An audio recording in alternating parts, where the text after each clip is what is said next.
Hello and welcome to Hosting HR Live with me, Leon Morley, founder of HR Recruitment Solutions.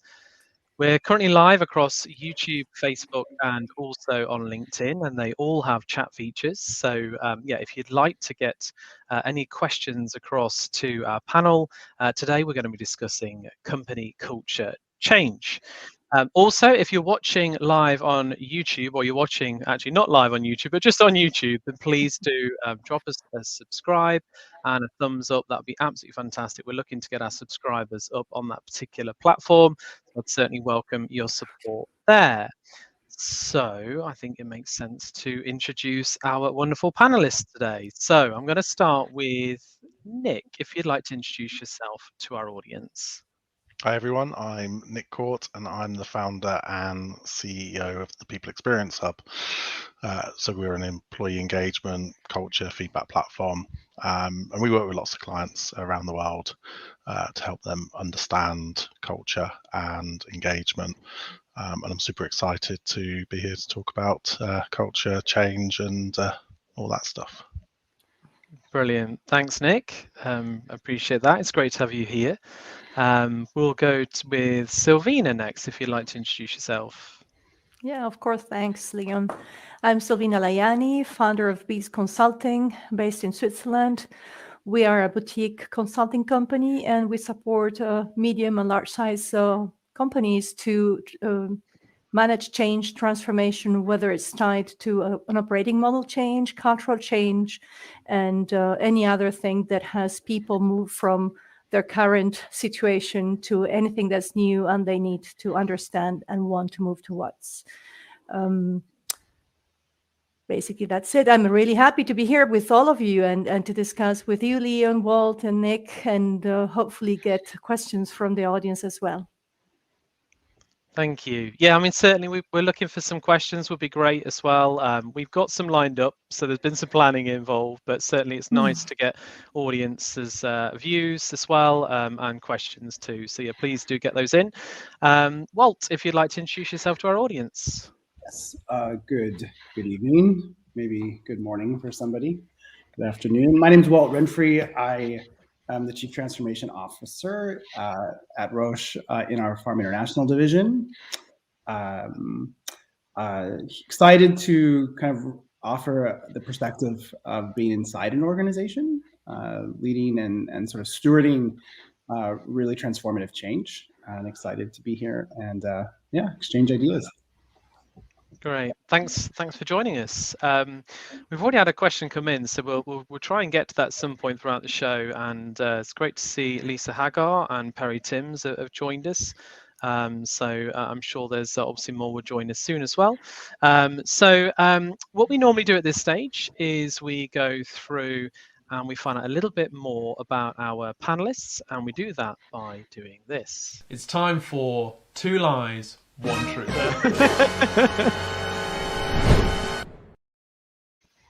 That's right. So for those of you who've watched previous shows, they'll know what this is all about. For those of you that haven't, this is where we get to know our panelists in a slightly different way. So each of our panelists have prepared 3 facts about themselves. And when I say facts, 2 of which are lies and 1 is indeed the truth. And what we'll do at the end of the show is we'll do our big reveal to find out which one of those 3 facts was in fact the truth.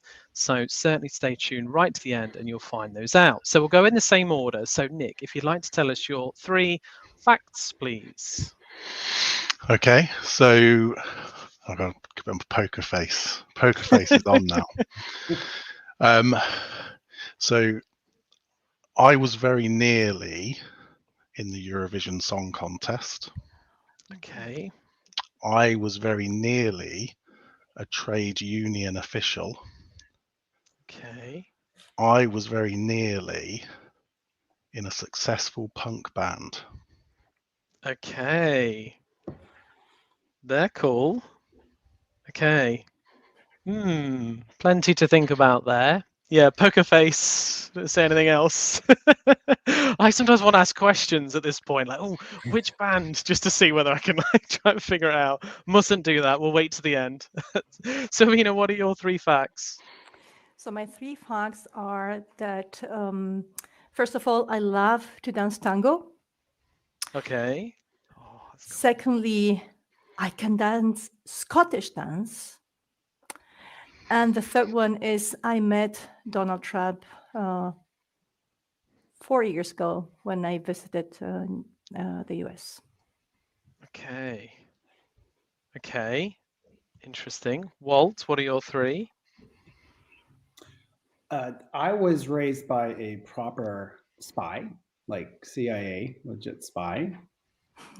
I have a tomato hybrid named after me, being the avid gardener that I am. And I'm an avid marathon runner. I've ran enough marathons that I don't remember the number. I think I know this one. I don't know why. There's just something. I'm sure you may have said something to me. I try. I won't give it away because it might not be right anyway. But yeah, very, very interesting indeed. So stay tuned to the end of the show, and we'll find out obviously which one of those facts for our three panelists are in fact the truth.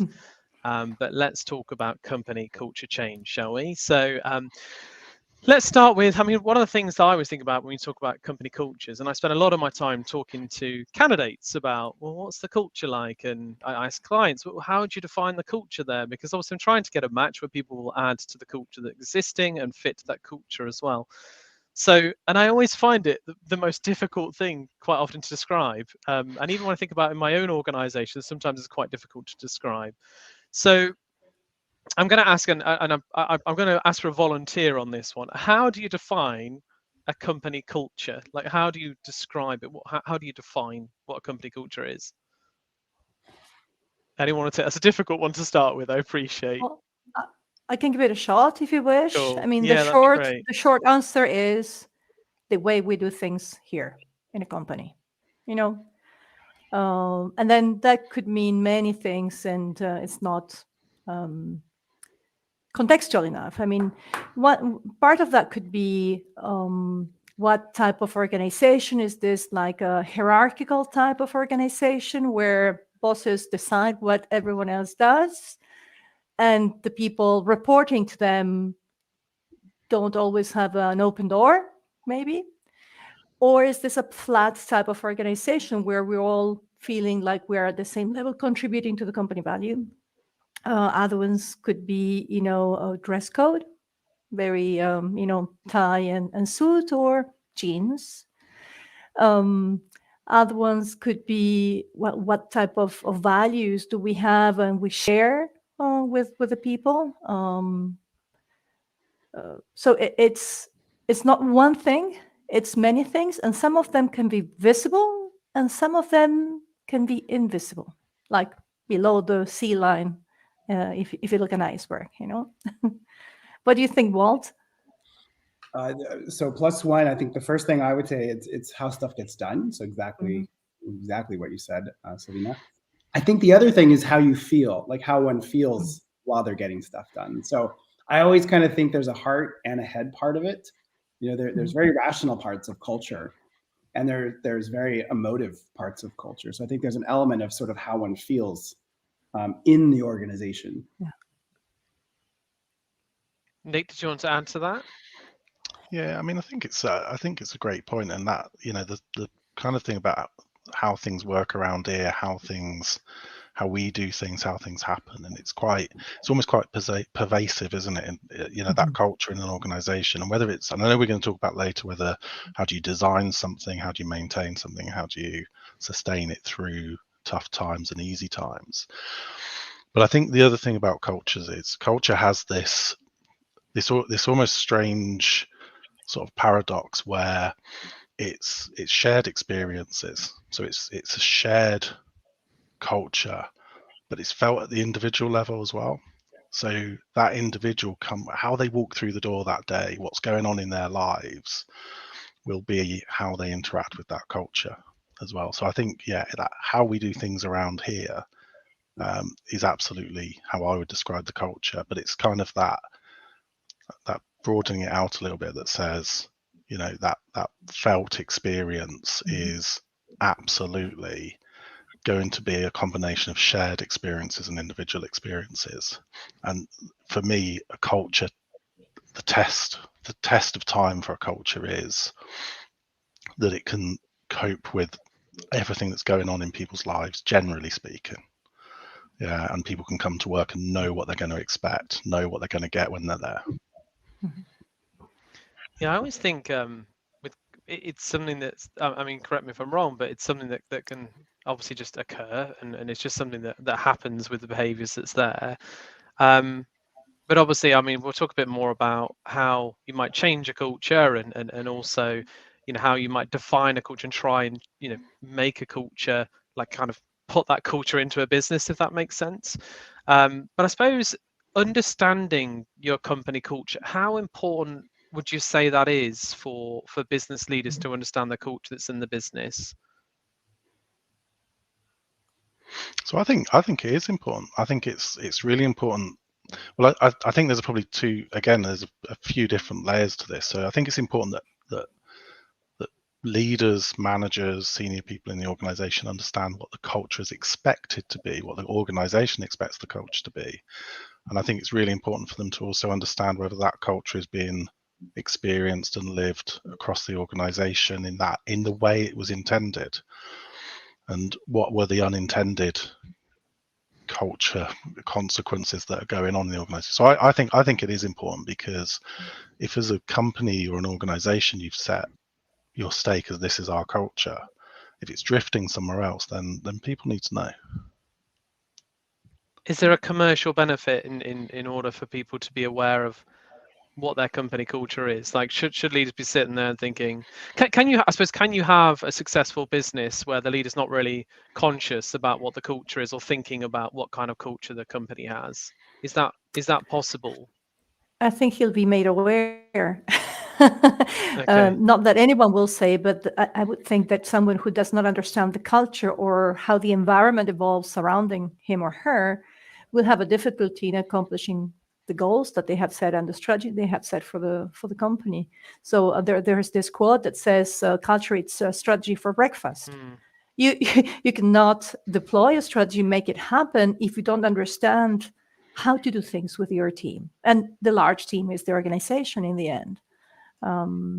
If I would think if a leader comes into a company where he has completely opposite values and culture to what the company has, and if it's a company that has a history in the market, it might be tough. I mean, it could be a Monday where he needs to just, completely radically change everything, and then the board of directors has given this mandate.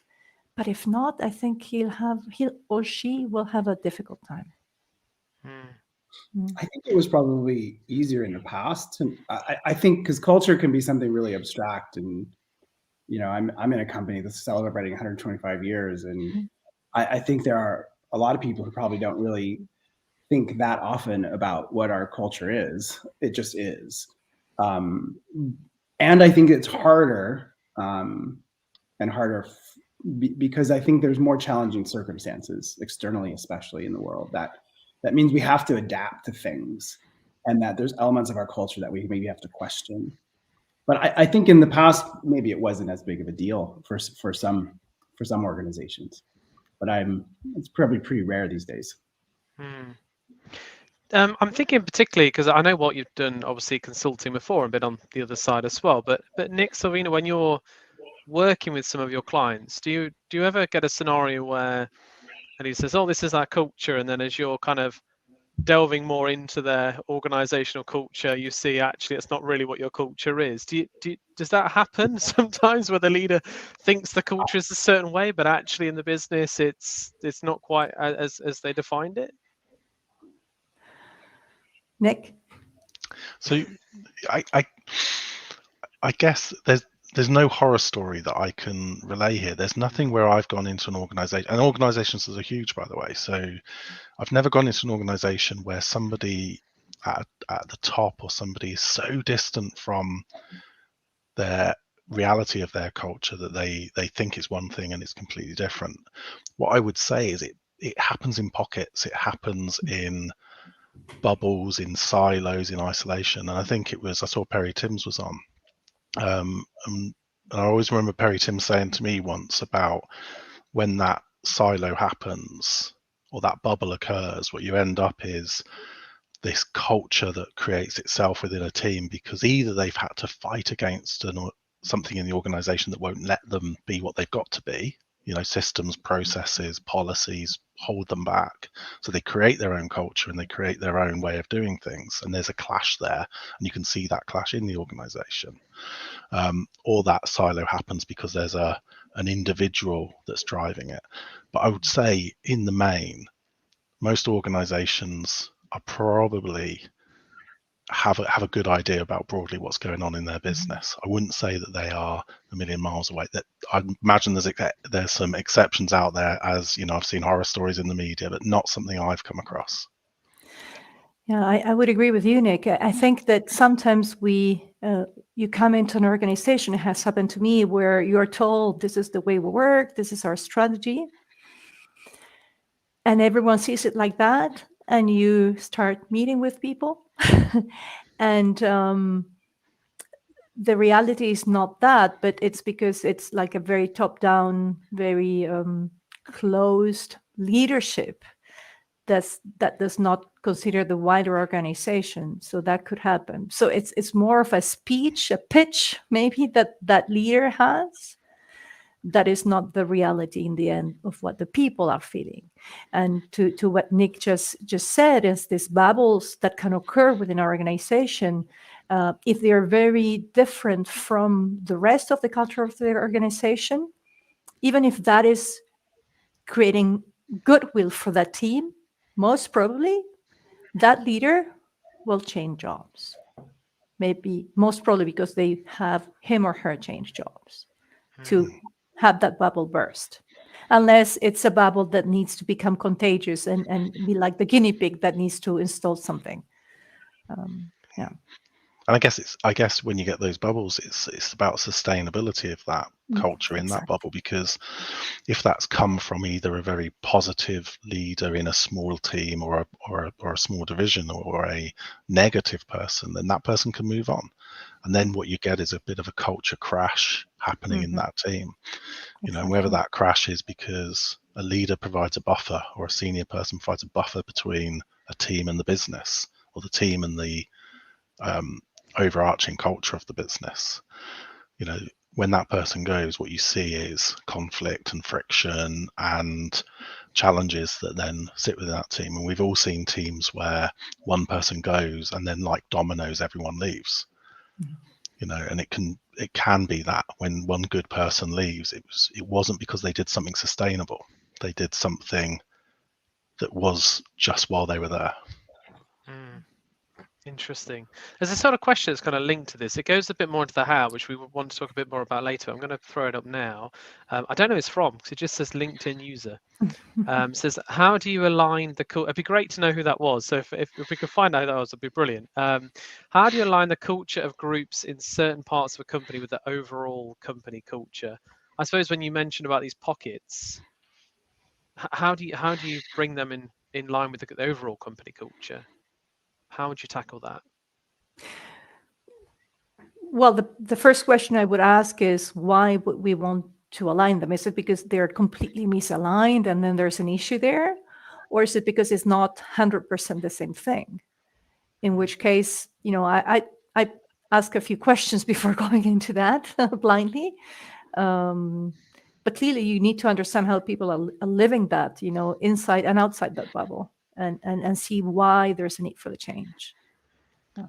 So I suppose the method would depend very much on what the difference is, to understand what you can potentially do to bring them in line. And actually, if that's a bad thing necessarily, I imagine some organizations, you'll have different parts of business do kind of different things that might have a slightly different way of approaching certain things that works for the overall part of the business, I suppose. I have an example. I'm working for a project where we are developing more of an agile culture, but it's mainly within the IT function and border of IT. The business is needing to work with technology projects, and the rest of the organization is very much traditional, working in waterfall project modes and things like that. So it's a very different approach to things, different mindsets as well. And so we could say there could or will or might be a clash.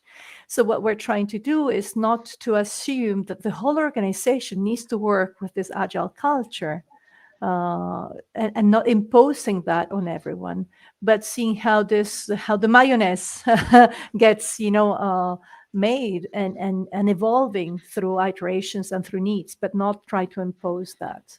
So it's a large complex organizations, and then we've got smaller, less complex organizations to think about in this. But I think some of the stuff that is shared is, so we know if you want belonging in an organization, shared experiences help. So having people with shared experiences and shared goals mean that people strive forward together. So you kind of, if you want to start connecting different teams to organizational culture, I wonder if there's something which is around shared goals, shared values, because it won't always be shared work. You know, the finance team won't be doing the same work as the logistics team. The production team won't be doing the same work as the marketing team. But the shared organizational goals and the shared need to do a good job, the autonomy piece, is shared.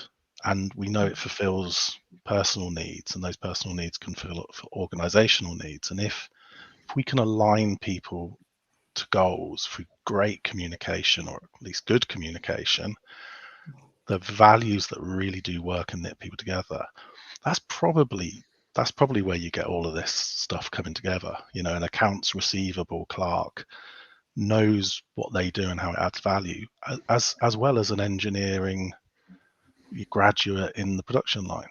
That, you know, two people in very different areas who may never meet both know what the common goal is. We have, I just saw a question related to this, the different company cultures in the same company. We absolutely have that. I mean, we have half our organization's a diagnostics business, half is a pharmaceutical medicine business. We have very different cultures. It's fine, because actually we don't interact that much together. So you absolutely can have completely different cultures. I think within our organization, even within the pharmaceutical business, we have really different cultures, which is spending a lot of my life in the space, I found it odd, the degree to which we have such different cultures. And what I've seen is it comes from a history of being very decentralized that enabled that to happen. As we go forward, we find it harder, the complexities of meeting the external needs of customers and stakeholders just needs a different way of working, where it's hard to, at least we're finding it's not really sustainable to kind of have functional handoffs, you know, where each function can kind of have their own culture. So we're right in the thick of this journey of trying to understand at a more granular level what needs to be similar from a cultural standpoint, what behaviors of leaders need to be similar, what parts of our ways of working actually need to be similar. But we are coming from a place of extreme decentralization and extreme freedom in even creating culture, which personally, again, I find quite extraordinary. So they're great questions. We're right in the thick of it. And I think where Lisa asked the question, and I think that, and one of the things I was going to say was probably not recent experience, but I spent 16 years working at Tesco, and, you know, as a large retailer, you know, just having corporate functions, the retail arm, the bank, supply chain, you could see very different ways of doing things. And I remember kind of early on, there was never transfers between. So you maybe went out of distribution into head office, or maybe you went, you know, from retail to head office, but very rarely did you get retail going into distribution. And when people tried, they failed. You know, there was a definite clash of cultures as managers came from retail into supply chain, and vice versa. And at some point, Tesco realized that, and the stuff that Walt was just talking about having, what is the stuff that has to be similar? A leader in supply chain, a leader in retail and leader in the office actually has to have some similar approaches, similar behaviors, and similar ways of doing stuff. And that was a huge project that they went through as a retailer when I was there, to do that. And actually, you see them now, and you do see. Well, I look in now and I see retail managers heading over to distribution heading over to retail, because all of a sudden you've got this cross-functional moves going on, because the way we do things is the same. The culture is still very different. Mhm. That's a brilliant question, and thanks again, Lisa, for posing that one that Walt and Nick have picked up there. And also, we found out who was the anonymous LinkedIn user, Kate Griffith Lambeth. Howard has just pointed out. So thank you, Kate, for that earlier question in there. I want to talk a little bit, if I may, about HR recruitment solutions and me, because culture is something for me that I'm very much thinking about as we are growing from, just being a solopreneur last year. We've now hopefully in a few weeks going to have our third hire into the business. So we're a very tiny business. And I'm thinking about what kinds of behaviors do I really want to make sure that we have within the organization? What is really our culture? And some of these things might be completely just a result of who I am and the kind of person I am as the business owner. And some of these things I'm thinking about, well, how do I want that to be, and how much, I suppose, I want to define it as well in terms of how things might be. So, I mean, we have things like hybrid working, for example. We have, we have an office where we collaborate, spend time, but there's a bit more flexibility in those sorts of things. In terms of some of the ways that that our consultants will be compensated is a certain way that will enact a certain behaviour. We have a company bonus that means that everybody gets a share of obviously any profits, and again that means that I'm hoping that will bring teamwork together and all that. There's lots of things that I'm thinking about in terms of that, and I'm also I'm a big fan of Simon Sinek, who talks obviously a lot about culture and Start With Why and the Infinite Game and some of the things in there. But I suppose if you were to give me any advice about as a with a very, very small business at this point, in terms of how I should be thinking about the culture, is there any sort of advice that you would give me at this very, very early stage of starting a business and thinking about what kind of culture and values do I want to have in the business? Or is that just going to be a result of me being me being the owner, if that makes sense, and the founder of the business? What's your kind of say? Can anybody offer me some advice on that? Expect a bump. Okay. Hopefully not. No, sorry, I'm just teasing. I'll let someone else have a think. Serena, Walt, any advice for me? Since it's your company, I do think spending a little time with yourself around the values that really matter. It sounds like you've done that. I think that's pretty important. I think being able to name them, you can choose to write them down or not, but at least be able to articulate what they are and what they mean for you and why. I think as you get a little bit bigger, it's interesting to invite others into that conversation as well, particularly if you find some like-minded folks who want to grow the business with you. I am today part of a company with over 100,000 people, but I was also employee number 5 at a company that I was at for 9 years. So I've been part of a really small organization, and there's nothing like inviting people in to help shape that early culture. And I think you get a lot of stickiness in many ways with some of those early passionate new joiners if you also invite them into that. I would add to the initial exercise of identifying what your values are and how you want those to transpire into the organization, and then think what kind of experiences can you bring. And experiences is things that people see, hear, live through while working for your company. So which ones are those that you want to bring in, make sure that people experience, because those experiences will create beliefs, and it's those beliefs that influence the culture. So if we're in a company where I see leadership displaying an equal treatment for people, whether it's sex, race, whatever, It's not about them just saying it. It's about them showing it on a daily basis. And then only then will I believe that there's equal treatment. So one is identify your values and then see how can you show those, not by telling them only, but because you need to share them, but you need to walk the talk as well. So how are you going to do that? Yeah. I always think for me it's a lot of it's kind of up there in terms of my values and my style of business and what I want to do, and what I want to do for our customers and what I want my organization to be internally. But actually the one thing I don't really have is like strapline or some words that kind of so these are the behaviors that we're looking for, and so when I've interviewed, a lot have been around those sorts of things without actually kind of it being written down. And I wonder whether I do need to literally write them down so that people are clear about what those values are and the kind of culture that we want to build. Nick, have you got any advice for me before we move on to something else? Well, yeah, one of the things I was thinking about was, we're a relatively new company, so in 2019 there was 2 people, and and in 2022 now there's nine people, and we've got non-execs and 9 employees and 13 or 14 people getting involved.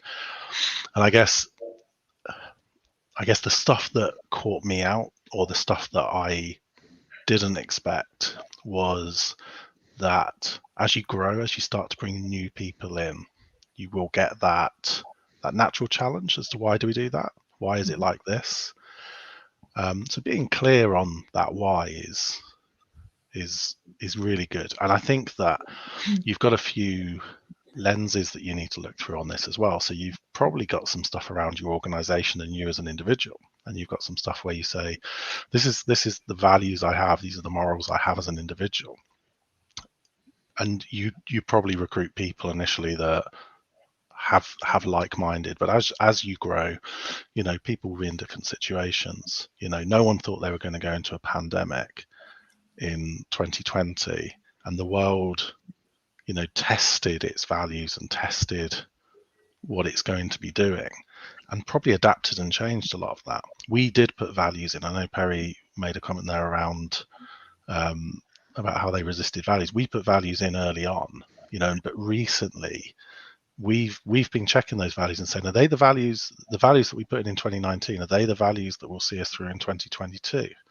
The values that took 2 people to 9 people, are they the values that will take 9 people to 50 people? And you've almost got to go, what was our North Star? And our North Star in 2019 is very different to our North Star today. As an organization, we've grown and we've developed. So I would expect that the stuff around your culture, the values, the goals, to continually move. So expect to review it. Okay, cool. Thank you. I appreciate all your input on that. And I'm sure it'll help some other very small or startup businesses as well, all that advice. So thank you for looking at that.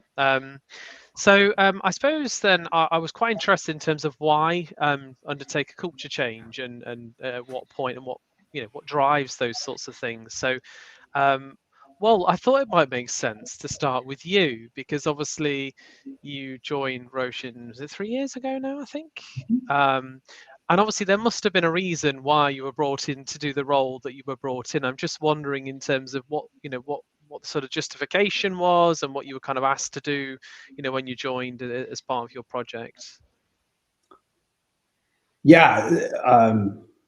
So it is usually a mix of external factors and internal factors. We were in, I think, quite privileged position in the sense that we weren't being forced to or even asked to change anything. Business was doing great. And some leaders had some foresight about what was going to be, in a few years, our reality. And while business was great, customers for a long time had been very consistent about they really didn't like 5 people showing up from Roche, contacting them all independently. So we had a lot of insight around things that actually our customers didn't like. And we had essentially an exploding portfolio. The science behind medicine is getting personalized. And so you don't have like one big drug to treat a cancer. Now there'll be many very specific, much more effective based on your genetic makeup.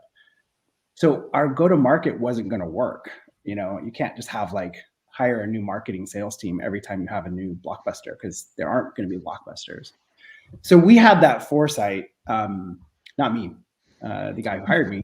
And so we had the opportunity to really explore, why we're going to have to change. And we actually had the time as a group of leaders to sit with that and understand, firstly, what is that going to mean for us as leaders? How are we going to need to lead differently in the new kind of organization we wanted to go towards? We also, at the same time, realized just the nature of the world, the dynamic, the only constant is change. And so at the same time went down a pretty profound agility journey as well, really in that sense of we just need to be able to pivot regularly, because 6 months from now, there'll be something I don't know now that I have to factor in significantly into how I run my business.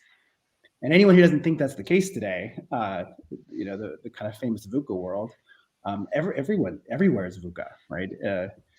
I used to joke some poor guys in South America were the only ones, but now everybody, right?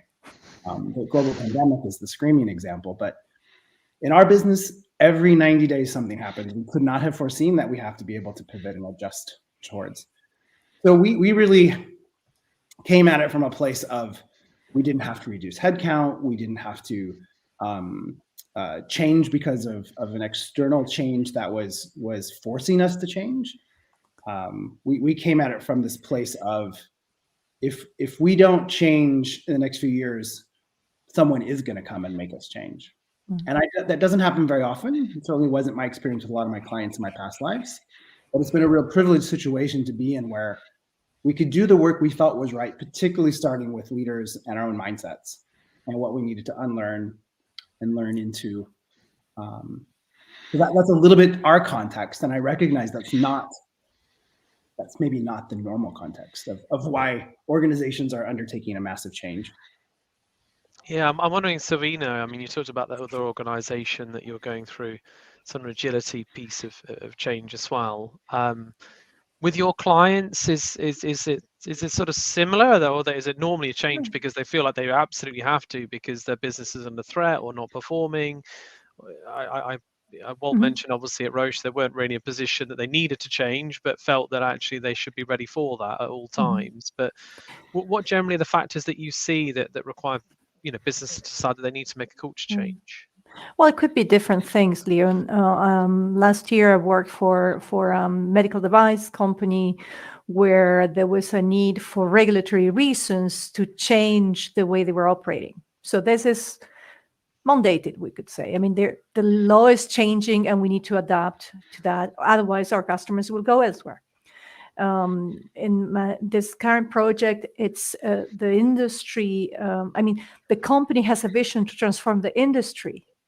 And to do that, we need to be at the forefront. We need to remain competitive, but sort of initiate that competitiveness, if we want to lead the industry. And so there's very aggressive goals, and the way that the company was operating in the past, at least with regards to technology, would not give them that competitive advantage to adapt and create things that allow them to add value to the customers with enough speed and flexibility that will be needed for this revamp of the whole industry. So it could be different things. I've worked for other companies, FMCG, where they were getting ready for there was a spin-off from the mother company, and they needed to bring in some people to operate, and the culture needed to be different. And so, like, I was supporting one global function at that moment, and that function, also legal function, needed to work differently, needed to work as a business partner more than, I'm the lawyer that will take you out from prison, that's not going to work. So how do we ensure that, first of all, our people understand why that is important? why we need to change. No one is mandating it. No one is, but we see it, and our customers expect it, like Walt was saying. So how do we explain that? And not only explain it, but make people, engage the people in that movement. Because if they don't want to buy in, it won't work. It won't work. And you don't need to convince everyone. It's just, 25%, that's the tipping point. 25% need to be on board and willing to move, then the rest will follow. But how do you get that 25%? I think some of the there's some interesting stuff in all of this actually, which if you think about if you're aged like I am, and you've seen people think about in 2010, right, when some company went and implemented SAP or Oracle or something like that. They didn't implement it expecting it to change in the next 5 years or in 10 years or in 15 years. They implemented something. They spent a huge amount of money and time. And the history of change in organization is that. The history of change is when we implement something because we've got to a point where we have to. It's creaking. We've put something new in because as an organization, we now need to go from 10 to 10,000. So we need a bigger system. We need something different. And therefore, change happens on an irregular basis, large scale, and it's expected to last for a long time. And then we look back, and the examples from Walt is, we're looking at change that's happening on a regular basis now. We're in an environment, a society where the question of why is asked at pace across social media. It's norm now to say why. Why do you think this was a good idea? Why do you think this is acceptable for you as an organization for you to do that? Your people decisions, your financial decisions are more open than they've ever been to the world to look at. And this isn't a Glassdoor revolution. Glassdoor is ages ago. Yeah. This is just life. This isn't a revolution. I'm sure someone will put a hashtag Great Resignation on there, but it really is. Life today is fast paced. Expect people to ask you why, and therefore people have to be ready for change. And I think, systems is a good example. Systems, processes. So, internal and external pressures for change can also be internal and external expectations of an organization, expectations of the people in the organizations, expectations of social values as well as internal values. We talk about corporate social responsibility. So it's so complex that organizations are going to make mistakes. We should expect them to make mistakes. We shouldn't make pariahs of people when they do make mistakes. It's about what they do next that's important. Yeah, and it's about the intention they were going for. But I do think that whole internal, external change piece is, well, personally, I've never known in the last probably 3 or 4 years. Prior to that, I've never known anything like this. Change now has to happen at some pace, and people have to be ready for it. And I genuinely worry that the culture impact is that organizations invest in capital return on investment, and are still in that cycle of implementing change when they have to, and they expect that change to last for 10 to 20 years. And that's what's going to catch people out. That's what will change your culture when that change isn't in place. It will change our culture, or it will change the CEO. It's one of both. Yes. Yeah. I wholeheartedly agree, Nick. I think that's that this mental model that change has a start and stop, I think it's gone. We've fully accepted we live in a world of emergent change. It emerges, and the greatest competitive advantage is just to be able to adapt to it, not try to change it, because you probably can't anymore. Nor can you really predict it in the same way we used to do scenario planning and things like that. So we work in short cycles with the spirit, like you can't break too much in 90 days. We don't do complex budget processes or business process planning anymore.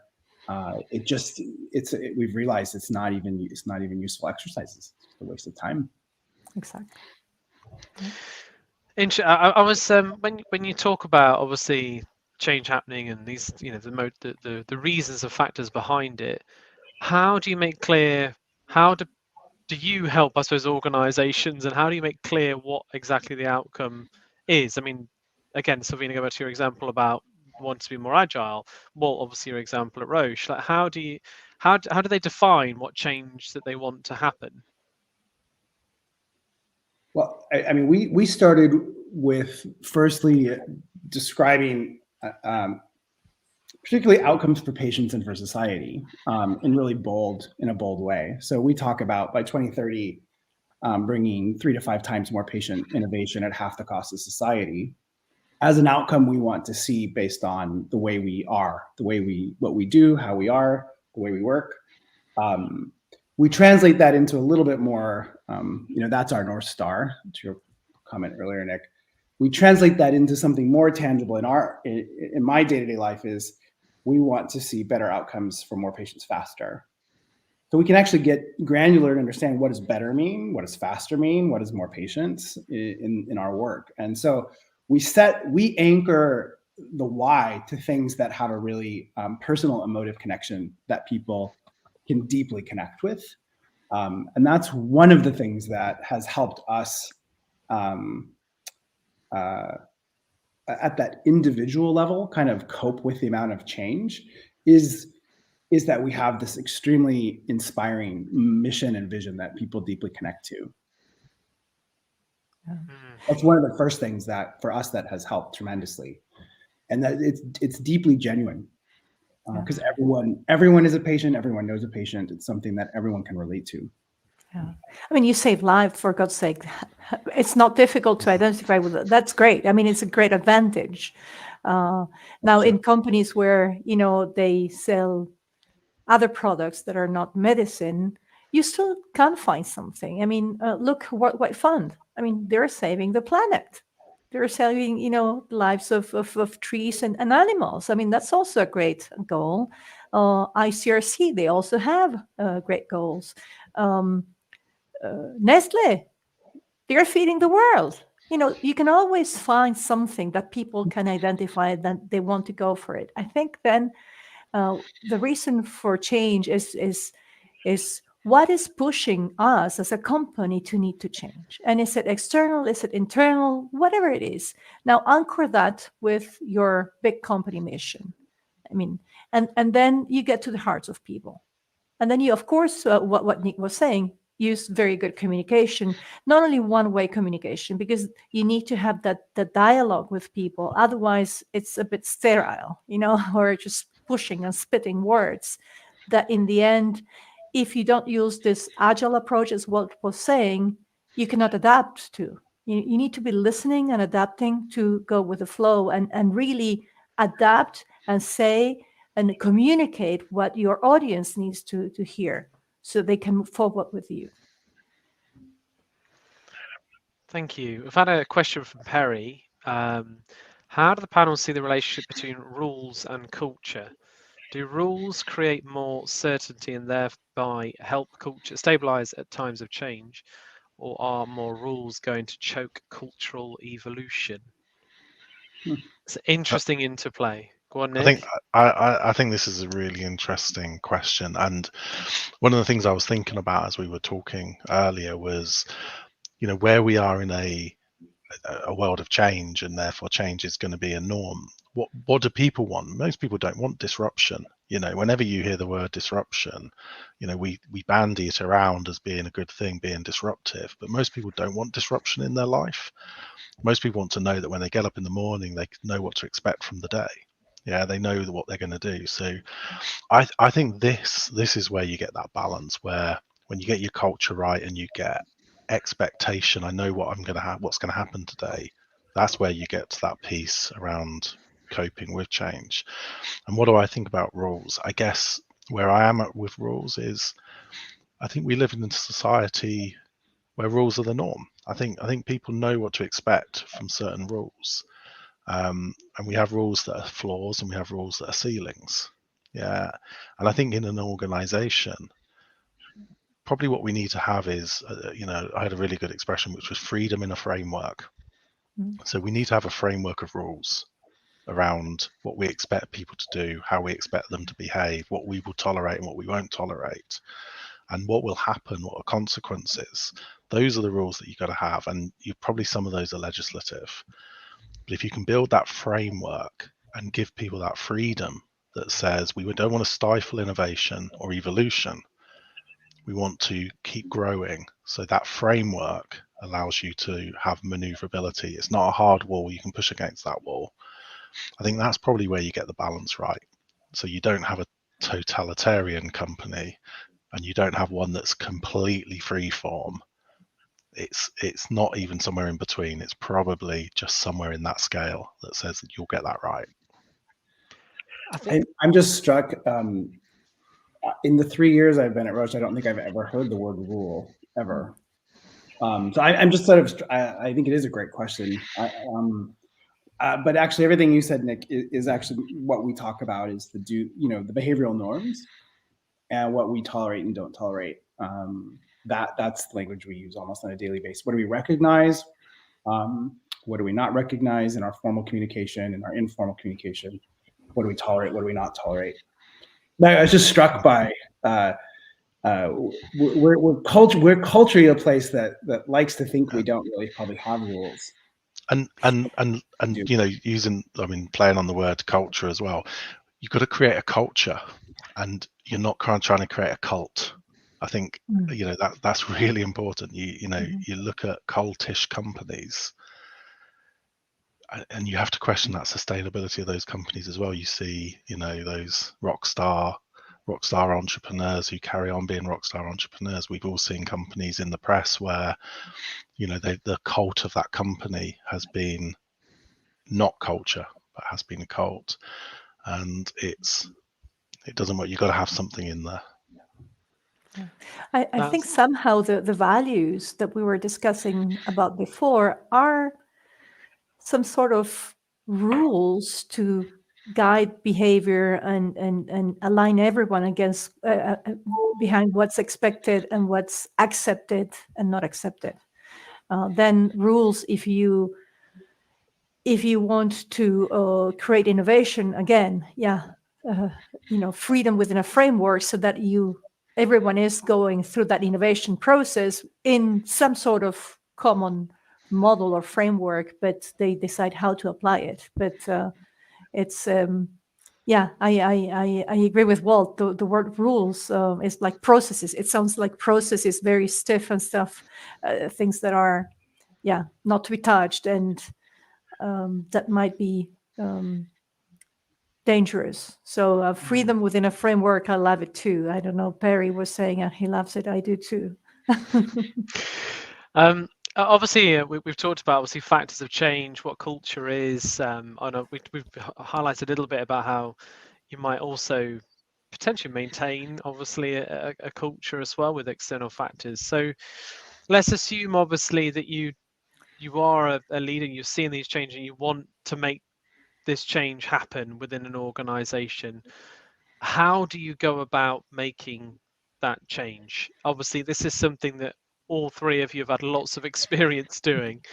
In different, obviously, contexts and with different businesses as well. So I'd like to get a sort of response from all three of you on that particular question. So how do you make culture change happen? Go on, Silvina, you want to go first? Yeah, I wouldn't say I make the culture change. I think I enable or facilitate the change to happen, which is not the same thing. One person or a group of people cannot make the culture change just because they want it. So you can set the ground, you can add fertilizer so that then the plants can grow. And you follow that and you adapt. Otherwise, having a plan ahead of time, culture change is not something, or culture evolution is not something that will happen in 1 month. Okay, so you can, but on the other side, you cannot plan for 1 year of activities and things and say, this is what I will do. You'll end up changing that. So you need to change it. Otherwise, it's not good. So enabling change is the word I like to use, the phrase I like to use. We're similar vein. We talk about what are the conditions we need to create as leaders so that that culture emerges. So very much in the same vein of not thinking it's something we're going to do. At the same time, I think what's been really helpful is being clear on a couple of the important shifts, whether those are behaviors or mindsets, but just a couple to start with. We have the tendency to write 10, and just none of us can keep track of 10 things we're supposed to do differently. But I can keep track of one, particularly if you can actually name the behavior you want to see to the point where you can give me feedback.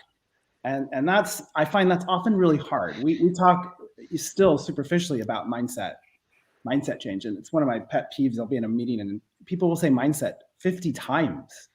I'm like, what mindset though? Like, can you name it? Like, describe it so that I can give you feedback.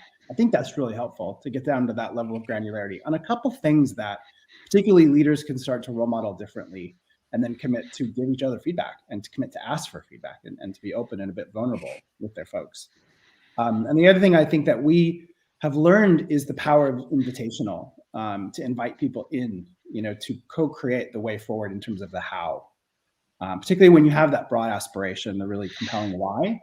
I'm a pretty big believer there's lots of ways to get someplace. There's lots of ways to get up a mountain. It's not, some are probably more painful than others, but actually if someone owns that way forward, it's so much more powerful if they can create that movement and get those, that 25% going, as Sylvina said.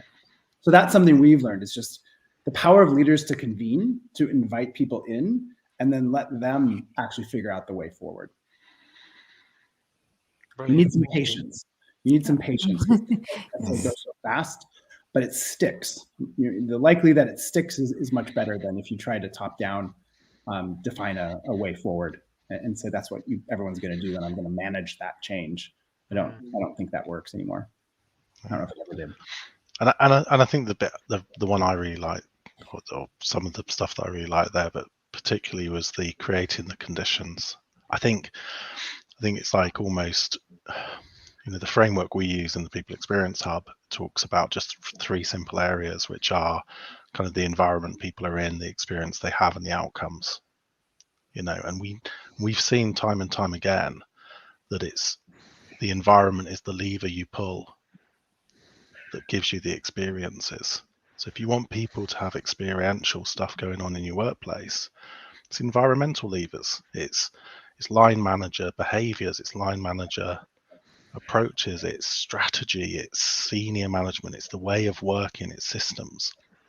And I think also, in terms of what Walt was saying, I think if you think that you're going to decide the culture of your organization, then think again, because you've got 2 choices. I think one is fail, and then the other one is bring people in and start co-creating that. Someone early on asked, are there any blogs or books that people would recommend? And I don't know if we're going to go back to that, but I have one that I recommend every single time, which was a book written by a US professor called Systemantics. And it's cool. I've got it here. Systemantics, the Systems Bible, the Beginner's Guide to Systems Large and Small. And if you can find a hard copy of it, it's going to cost you a fortune. Amazon have it on ebook. I recommend it. It talks about organizational systems. It talks about global systems. And don't think of systems as technology. Think of it as systems of working, interplay between 2 departments. And there's some great stuff in there around, it's the system that you start. You will not be controlling that. It will go off. People in the system will make that happen. So you need to create those conditions and enable them. So I think it's both those points, enabling and conditions. And that will at least give you a culture. Fantastic. It makes sense probably to actually end on that, because we're coming up to our hour. So it'd be great, Walt, Sylvina. So the question that was asked was very early. I wonder if it was Kate again, because it's the LinkedIn user. It's sort of anonymous. But what is the most recent blog, book, or article that you've read that has impacted their opinion on how to shift company cultures? Yeah, Go on well, then, that Walt. one, What's that one that reinventing you're holding up? organizations, Lalu. Lulu. Yeah, Okay. Lulu, reinventing organizations. Mhm. That's kind of Okay. our collective Bible. Right. I also like to Sylvina? read Jacob Morgan's blogs, and I mean, it's always inspiring. I've read his books. I follow his blog as well. I really enjoy it. It's about employees and how to make their experience as best as possible, so they treat the customers into a wow experience. You know, so take care of your employees, they'll take care of the rest, and everything will go fine. Yeah, I think Jacob Morgan's. I also follow his blog and big fan of his. And although I'm not an expert in culture side, I'm certainly very inspired by Simon Sinek. So if anybody's Me interested in too. checking out his stuff around this sort of, I think he's absolutely fantastic as a business owner who's always thinking about these kinds of things. He's a big inspiration to me on that basis. So. Just a couple of other things then. So for those of you watching on YouTube, either live or after the live, please do drop us a subscribe. As mentioned, we're trying to get our subscriber list up there, and we're quite focused on that at the moment. And if you click the bell icon, you won't miss any future videos or hosting HR lives. It is also Mental Health Awareness Week in the UK.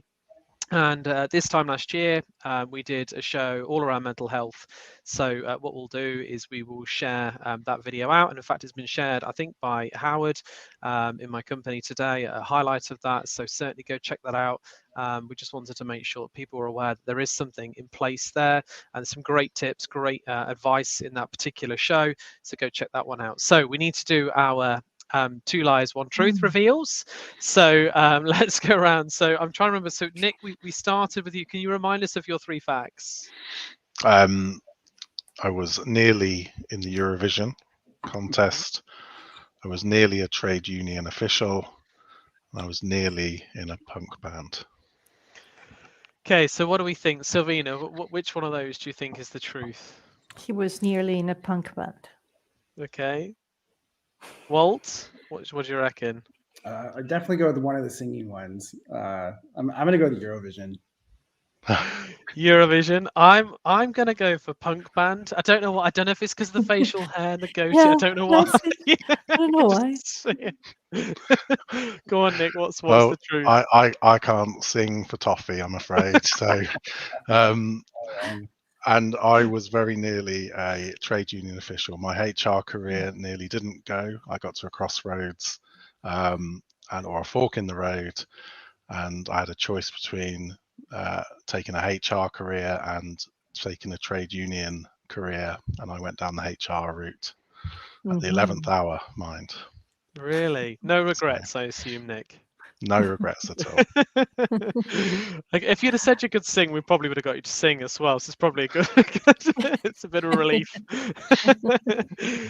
Sylvina, remind us of your 3 facts. So I met Donald Trump 4 years ago when visiting the US. I can dance tango and I can dance Scottish dance. Okay. Go on, Nick. What do you think? I have a vision of what is it, sabres on the floor, Scottish dancing. I think it's Scottish dancing, kind of. Okay. Walt? I'm going to go with the flamenco. Okay.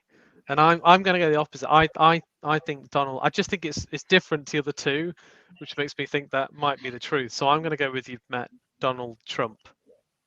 Which one did you say, Walt? The flamenco dancing. No, there's no flamenco. Tango. Tango. It's not flamenco dancing. My God, and that's why I hadn't understood it. No, I fear Nick is right. I don't dance tango. I never met Donald Trump, and I can do Scottish dancing. Amazing. Went to a British school when I was in Argentina. When I lived in Argentina, I'm Argentinian, so. Yeah, fantastic. Interesting. I did not expect that at all. That was the one I probably thought least. Okay. That doesn't make any sense then. Yeah, that's why I put it there. Right, Walt. What are your 3 facts? So I was raised by a spy.